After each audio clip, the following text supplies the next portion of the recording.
Mais tout le monde se taisait il y a 50 ans sur ces problèmes-là, il faut quand même le reconnaître, quoi. C'est un sujet tabou, dans les familles, partout. Pudiquement, on disait, ah oui, ils ont joué au docteur, quoi. Enfin, on savait ce que ça voulait dire, quoi. Qu'est-ce que vous voulez nous dire sur ce concept ahurissant d'éphébophilie? Ah ben moi, je le rejette complètement, parce que juridiquement, vous êtes un enfant jusqu'à 18 ans. Donc c'est pas la peine d'essayer de tronquer les choses et de nous raconter des histoires.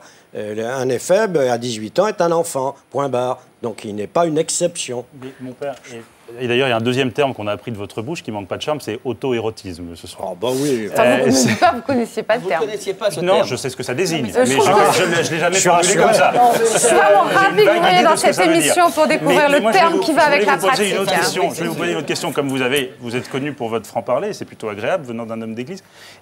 On a parlé là de l'ordination des gens mariés, c'est comme ça qu'il faut dire, des prêtres, pardon. Non, l'ordination des gens mariés, c'est bien ça. Voilà.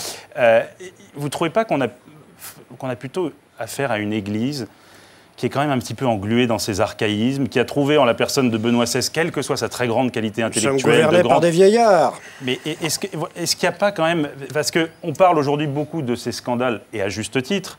On a parlé il y a 1 an ou 1 an et demi de la levée de l'excommunication d'une bande de tristes personnages, dont un évêque révisionniste. Williamson. Williamson. On a parlé à peu près à la même époque de l'excommunication d'une mère qui avait aidé sa fille à avorter après qu'elle eût été violée par son beau-père.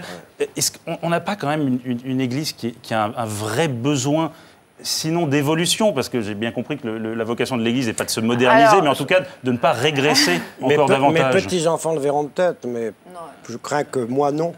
C'est sans espoir pour vous. Mais non, mais c'est rien, 50 ans, je dirais. Dans 50 ans, enfin, on leur donnera des gens mariés. Les églises sont complètement vides, quoi.